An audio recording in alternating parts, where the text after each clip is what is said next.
Hey guys, listen to me real close. It's about Turkey, what's going on and what we can learn from them. Inflation, along with rapid depreciating currency, has ejected many from the middle class. Millions of blue-collar workers, young people, and pensioners have fallen below the line of poverty. They need about $1,200 a month for a family of four. Now they're below that. But soaring prices combined with low interest rates imposed by the Turkish president have also driven up demand. Turks with money to spare, though dwindling in number, have been splurging on cars, electronics, and other consumer goods. People spend money as soon as possible because it's value bound to decrease. They're spending as fast as they can. Here's something you can do about it. It's already on. But that's something we can all do. I don't care where you get it. Just get it somewhere. Coin shop's a great place. We can usually beat anybody's prices. Shipped straight to your door. Now, Turkey hit with soaring inflation nears 80%. I'll put this on my Telegram and in the description. This was sent to me by through Ninja Nation report through Rusty. Thank you, Rusty. They're saying inflation's 80%, but it's more than double that. We'll get into that in just a minute, and I will play a clip of what's actually happening on the ground.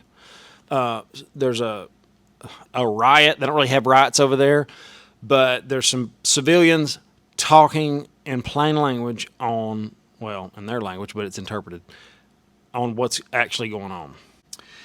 Erdogan's unconventional economic policies continue to drive up the cost of living. The growth in annual prices rose from 73.5 in May to 78.6 in June. Economists said recent hikes in oil and gas meant the real value of inflation was almost double the official number. The Minister of Treasury and Finance, his name is Nurdin Nabati. Nerd. We're going to call him Nerd. Oh, Nerd! Has attempted to head off the criticism by the government's handling of the economy, saying last week that consumer prices would start to drop by the end of the year. Quote, "I promise to you and the president we will see a drop in inflation starting in December," Nerd said. His comments came after the government announced its second increase in the minimum wage in 6 months, raising pay by 30%. They raised minimum wage 30%. The increase lifted the monthly salary of about 40% of the workforce. Well, they're doing good. They're getting pay raises over there. Those people are hurting big time, man. It's about to get worse, too. We have problems paying our rents, our bills, and accessing healthy quality food. We're going through a huge economic crisis that shakes all of us. I have 2 children. The cheese I used to put between their school sandwiches was 20 liras last year. Now it's 84 liras, and I've had to start buying cheaper brands. But even those are getting more expensive. How can people who earn minimum wage still manage to pay their rents and make a living? They can't. The situation has become so painful for many of us.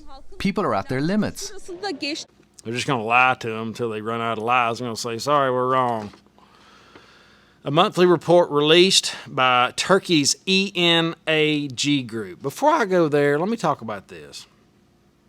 Now, the president, Erdogan, Erdogan, I don't know how to say it, sue me, has claimed that Turkey's problem is not inflation. Quote, "We don't have an inflation problem. We have a cost of living problem." Got a new hammer. That's not inflation. It's a cost of living problem. You big dummy. They're going to say whatever they want. They're just going to say whatever. That is inflation. What do you think happens when they raise the minimum wage to 30%? Up 30%? It passes on to the consumer. And the consumer pays 30% more. They must think they're really, really stupid. A monthly report released by Turkey's ENAG group. Now, this is an independent economist group. It doesn't seem like they're full of lies. I don't know them, but it seems like they're telling the truth. showed consumer prices had risen by 175% in June compared with a year earlier. No one actually believes official Turkish data anymore. Quote, there is no expectation of anything like a credible policy response. It sounds like that's exactly how I feel about Joe Biden and all his commies. You can bet every time they're going to make the wrong decision. Every time. I know that. That's how I invest like that too. I know they're going to make the wrong decision, and that's hasn't been far from the truth so far. Now, here's what the ENAG group says. Turkey was hit hard by the fallout from the European debt crisis in 2012 and the threat of higher interest rates by the U.S. Federal Reserve in 2013. See, what we do affects everybody. But what we do here affects the globe. We're the global reserve currency. Its currency tumbled ever since. To arrest the decline, this is their big plan, okay? In 2018, the president embarked on what he called a new economic model, which meant setting aside rising inflation and cutting interest rates to boost economic growth. I need to get my hammer back out. Setting aside rising inflation and cutting interest rates to boost economic growth. That's all they want is growth. This was done against the advice of his central bank chief and caused the lira to plunge to a record low, pushing up cost in a country that has depended on imported materials, especially energy. They blew their currency up, and now they can't trade it. Well, they can, but it's at a crazy price. The rest of this is really boring. Thanks for watching, guys. Have an awesome day. Later.